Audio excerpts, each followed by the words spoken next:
All right, welcome back to the AI Native Advisor, brought to you by Impruve. I'm Mike, Danny. and we can redo it. I want to redo that. We grab waters too if you want. No, I'm fine. Is that something in my throat? Cool. Welcome back to the AI Native Advisor, brought to you by Impruve. I'm Mike, I'm Danny.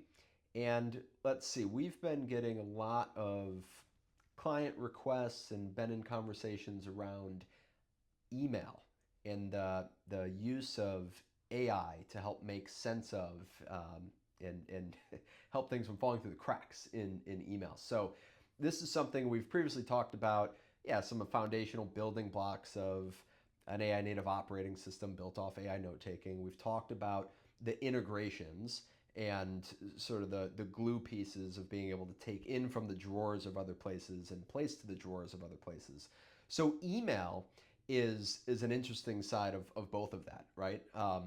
So it reads to me. I've always struggled with inbox zero, just as an entrepreneur for 15 years or so. Like, head gets scattered, all these different directions that I'm going, and so many critical things happen in email. But I've never been great at getting to emails inbox zero, and so personally, I've always worried about what's falling through the cracks in email.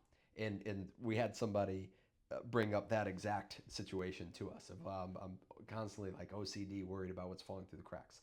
So this is an area that I think AI, especially with financial advisors, has barely tapped into, but has a lot of opportunity. It seems like there's a lot of interest.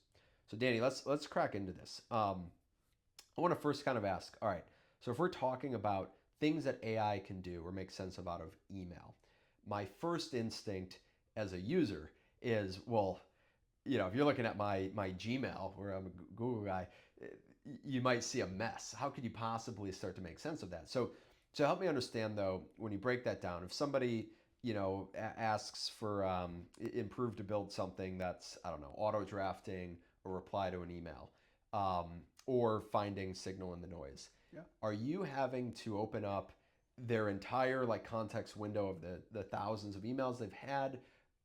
Can you only look at one email? Can you look at a thread? Like, what's happening in that sort of API catalog that you're looking at? Yeah, I mean, you can look at whatever you want. It's just what's relevant. So, in terms of like, let's just go with drafting an email reply. So, I would say there's probably two facets to that.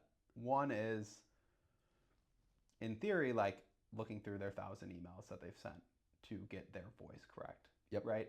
And you're not actually doing that in the moment, but if you're connected to their email, you are kind of processing their sent emails as they go, and maybe you're updating their voice that you kind of have stored for them in terms of when you're sending an email. And maybe you send a few in as reference when you're drafting an email to make sure it's correct. So there's that where it's like, if you're constantly in the inbox, you can constantly be updating kind of what the tone should be on different types of emails too, whether it's the client or whatever. So that's one end of it. In terms of actually the response to, let's say, a client, generally you would want the context to obviously be the email thread.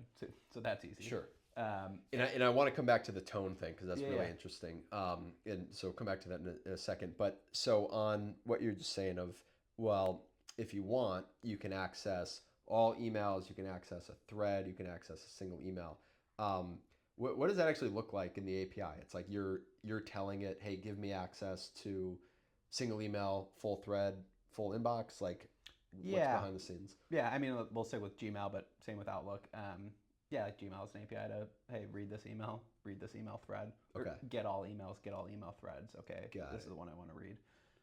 And then there's like the real-time processing as well. So, if a user subscribes to email, Impruve is able to, when an email comes into Gmail, they push basically an event out to a topic that Impruve is subscribed to, that we know that an email came in or was sent for this user. Yeah. It tells us what the ID of that email is so that we can then go get that email, get the content of it, process it however we want. Got it. Okay. Yeah. All right. So you use the term real time. Yeah, it's basically like it's a trigger setup. Yeah. That every time it comes in, okay, AI is looking at it in a certain way, looking to pull out. You use the phrase subscribe to.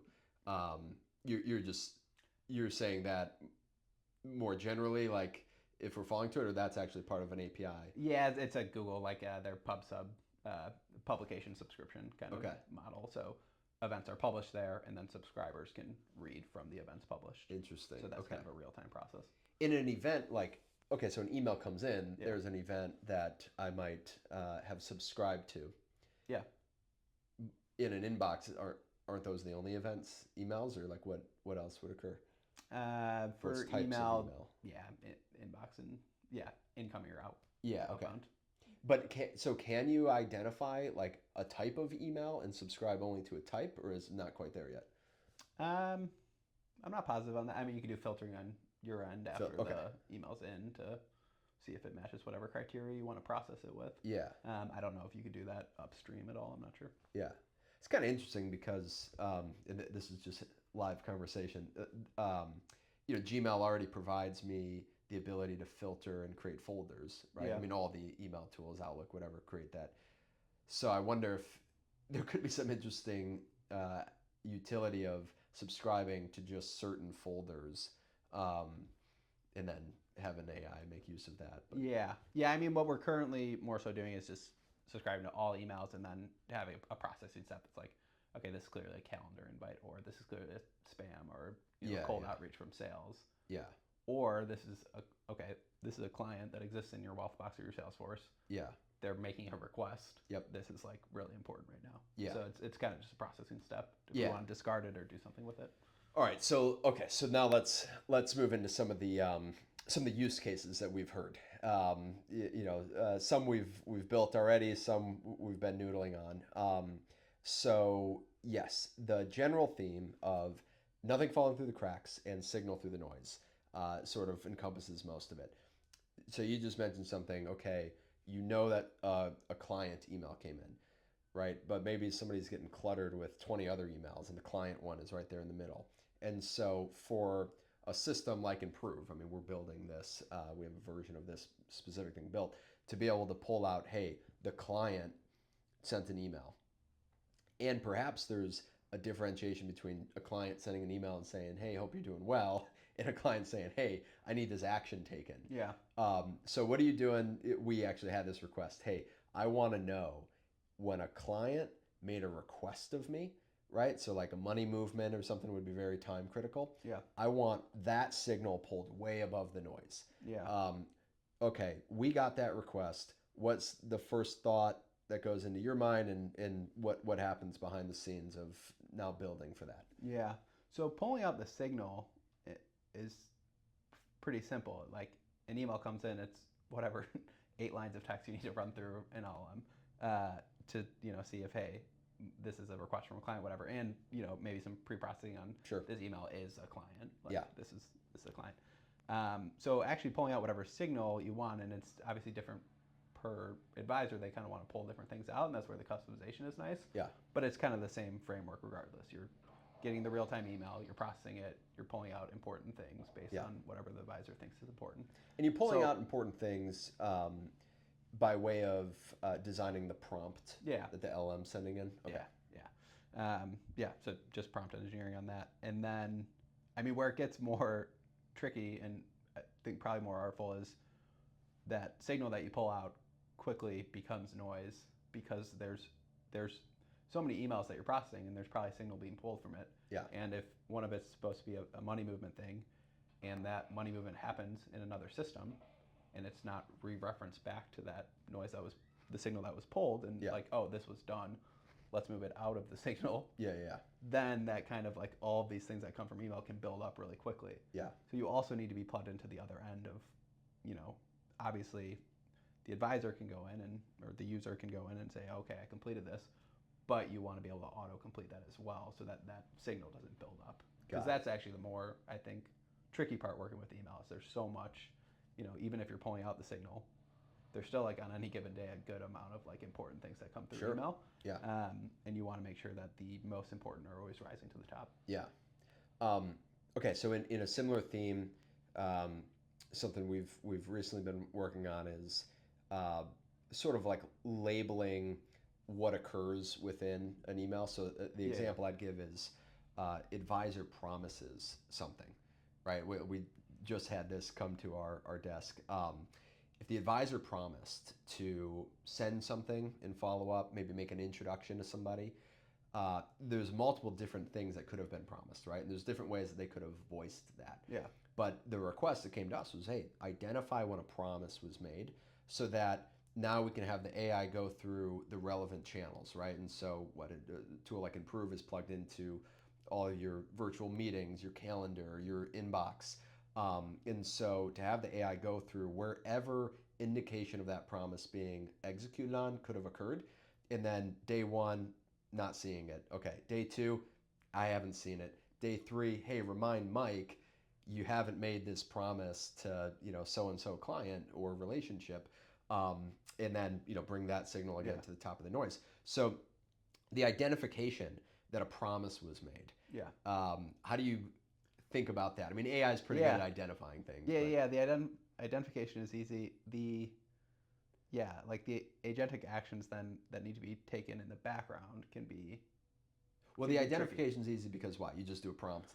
It's just making noise or signal out of the text, which again LLMs are just super good. It's going to be pretty good at There's 100 different ways that you could have indicated that you promised something. Yeah. So let's say like a super simple example is you say you email someone for a meeting, they respond back like, yeah, I'm good Tuesday at 3. You say I'm going to send the calendar invite.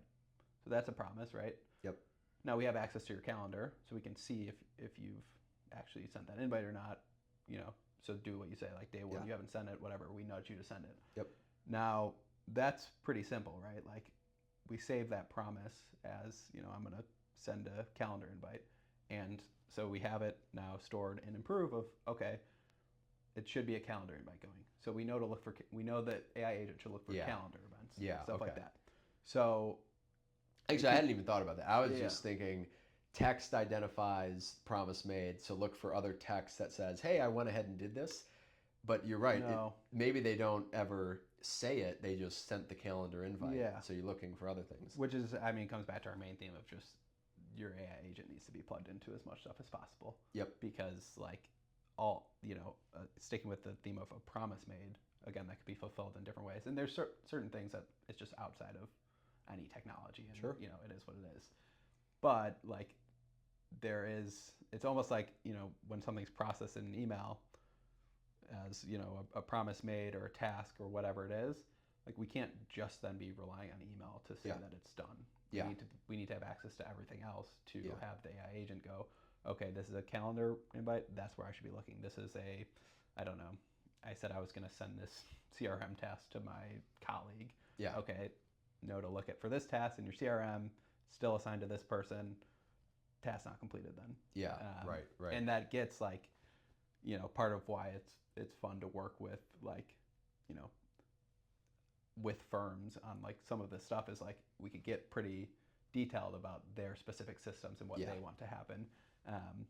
Some of it's harder to achieve with just the out of the box solution because one size fits all. Doesn't always fit everybody. And maybe it's 80-20. Like maybe there is absolutely like a certain amount that it can. For again the calendar example, that's like an easy one. But there's a lot more. Like if you let your mind go a little bit more, there's just like so much out there that that your AI agent should be passively checking. Yeah.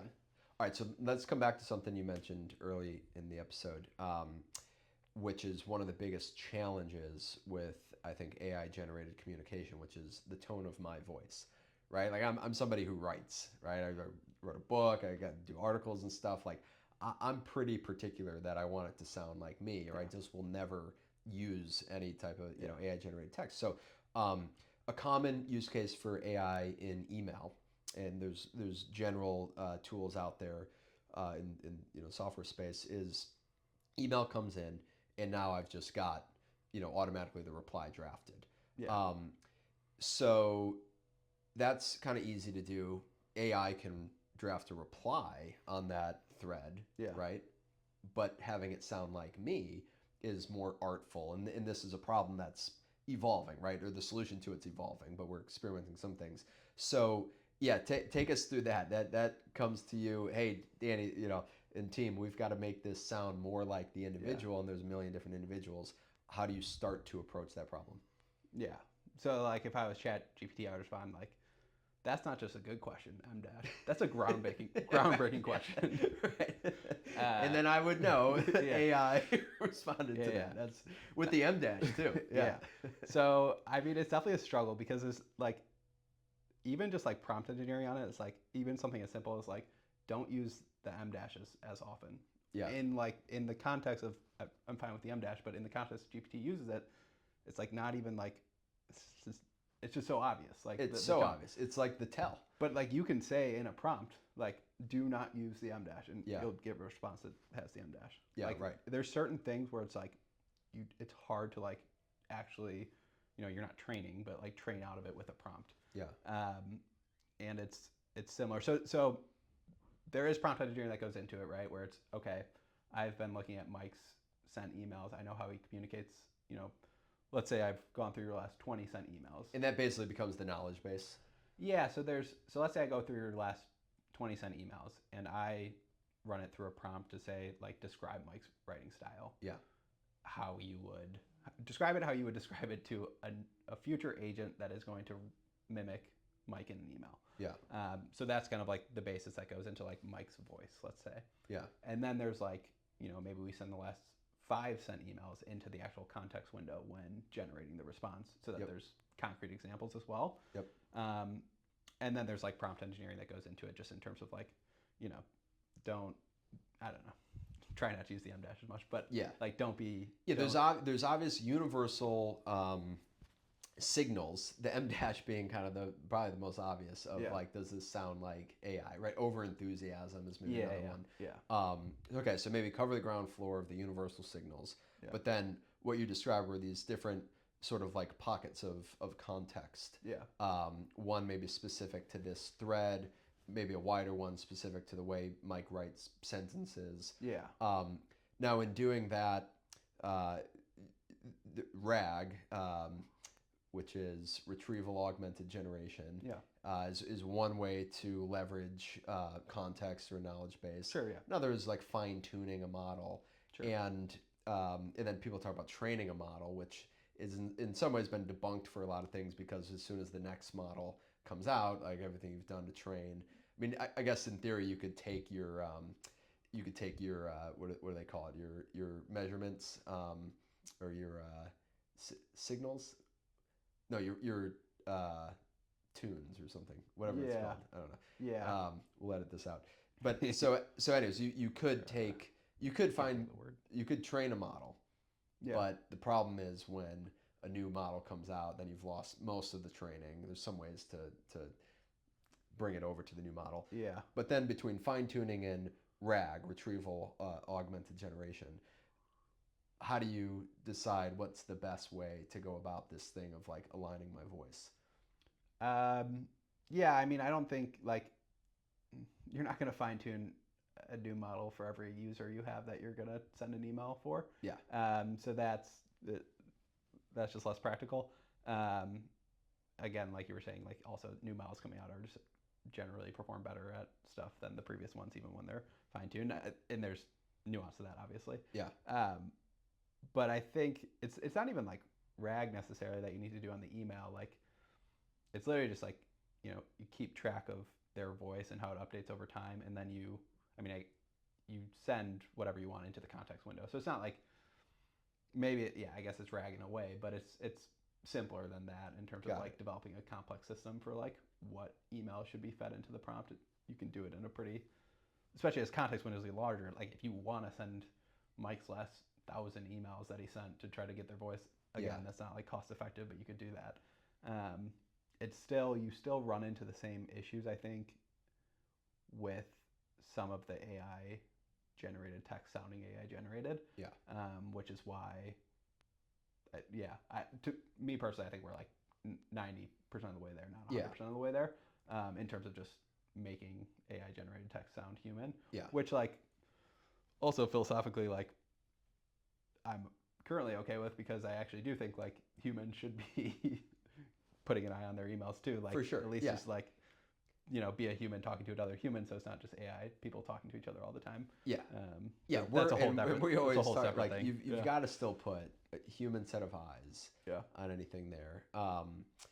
But even if it goes from getting me 50% of the way to the draft being done to now 90% because I'm just making some tweaks. Like, I mean, that's a big lift. Yeah, On and we getting could to do a the lot zero. in terms of So you're talking about like RAG stuff. Like the email comes in from Danny to Mike. Yep. Impruve can look through Danny's Impruve history, their CRM history, their email history, meeting history, all of that. So in that way, you are kind of retrieving a lot of stuff to put into the prompt then. And that way, that's how we get like kind of the more personalized emails to send over. Like, if we were talking about, if you email me and then in a previous email thread a couple weeks ago we were talking about going to a conference together. Yep. I can reference, or my AI can reference that conference that happened last week. So the context. I mean, there's voice, but then there's the context, and like you would want to, in a friendly manner, reference. I hope the concert went well. Hope the birthday party was good. So, context and then voice are sort of like two separate technical problems, but it sounds like they both get solved primarily by accessing the same context window. Is that fair to say? Yeah. Cool. All right. Well, email is going to continue to be this whole like interesting use case, pulling from email into an AI system, sending to it. Obviously there's a whole lot to be very thoughtful of and mindful of from a compliance standpoint. So I'm sure we'll come back to email time and time again on the AI Native Advisor. But this was a great kind of under the hood look at what actually happens when a software engineer is trying to help make use of what's in the inbox through AI. And so, Danny, thanks for walking us through that, and we'll catch you next time.